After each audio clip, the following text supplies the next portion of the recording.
Value is that toward which all human action is aimed.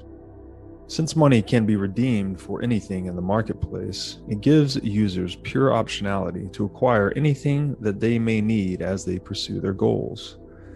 This is why money is valuable to every economy. Think of money like a call option on the Commonwealth, a certificate that can be used to redeem any form of capital, the goods, services, and knowledge produced by other humans. Money is the most valuable market in the world because it gives its users access to any form of capital the economy can generate. Money has three primary functions. It is a store of value in regard to expressing value across time. It is a medium of exchange in regard to expressing value across space. And finally, it is a unit of account in regard to expressing the prices of capital across space-time. When a good is becoming monetized, each of these functions emerge as a sequential evolutionary phase of money. A good undergoing monetization is initially used as a store of value, then as a medium of exchange, and finally as a unit of account. Although the purpose of money always remains the same, to express value across space-time, the good fulfilling this purpose is constantly subjected to market-driven evolutionary pressures. The greater a specific good's resistance to value dilution across time, whether by counterfeiting, supply inflation, or physical deterioration, the more effective it is as a store of value. As a good proves itself as an effective store of value, those who adopted it first are increasingly incentivized to use it as a medium of exchange, since money is ultimately just a reflection of the capital for which it can be exchanged. Finally, once enough people are using it in exchange, it becomes customary to express prices in terms of the newly monetized good. As people trade with one another over time, they experiment with different monetary goods, and free market forces favor the money which exhibits 5 critical properties. First is divisibility, the ease of accounting and transacting at various scales, meaning the money has separable and recombinable units. Next is durability, the ease of expressing value across time, meaning the money is resilient to physical deterioration.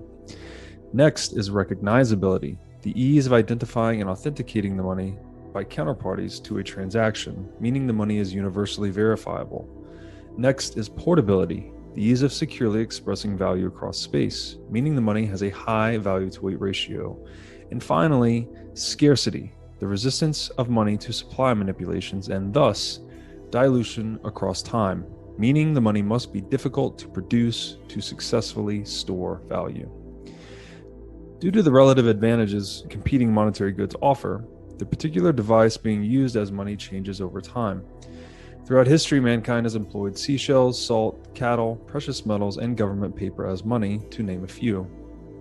Similar to the price discovery process in a free market, where the collective actions of buyers and sellers are continuously compressed into a single variable called the price, competing monetary goods undergo a market-driven discovery process. We can gain a better understanding of this dynamic through an analogy. Monetary evolution is roughly comparable to the evolutionary process we see in communication technologies. No matter what specific device is used to fulfill it, the purpose of communication technology remains the same: to express information across space-time.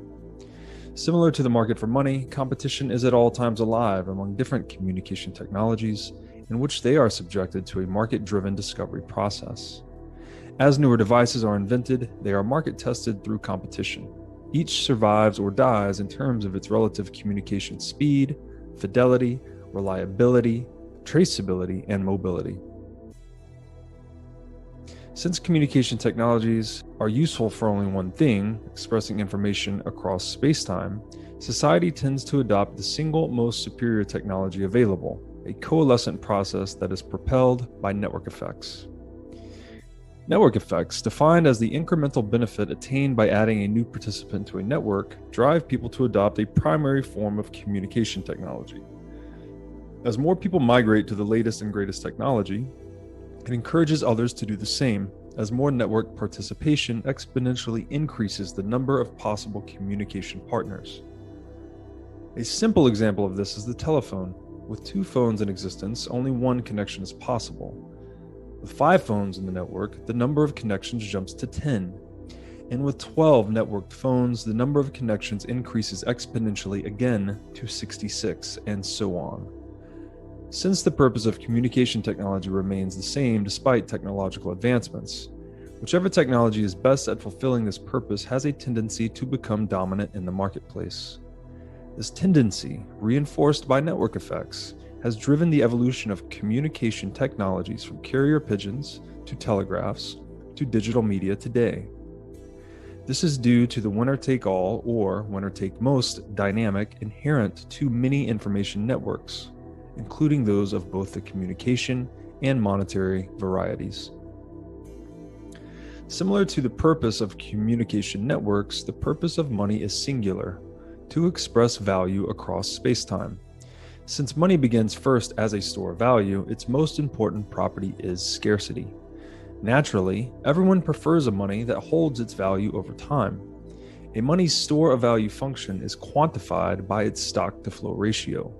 The monetary good with a stock-to-flow ratio that most closely mirrors that of time is favored by free market forces, since money is a tool humans use to trade their time with one another. Historically, monetary metals best fulfilled the 5 properties of money, and of the monetary metals, gold was the most scarce. Since gold exhibited the greatest scarcity, it was the best tool for storing value across time.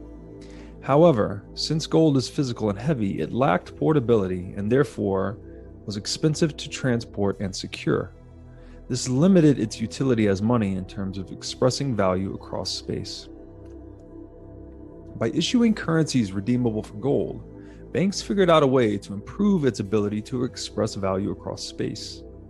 The problem with gold-backed currencies is that they require trust in banks to not issue an amount in excess of their gold reserves. Historically, this trust has been repeatedly broken, and in 1971, the peg to gold was broken entirely, giving central banks an unlimited capacity to compromise the scarcity of money arbitrarily, to steal value from society. Fiat currency is a pyramid scheme. It is the reason the rich get richer and the poor get poorer. Central banking is the greatest scam ever perpetrated. It has been used to surreptitiously fund every dictator, internment camp, and world war in human history. In sum, money is a device for expressing value across space-time.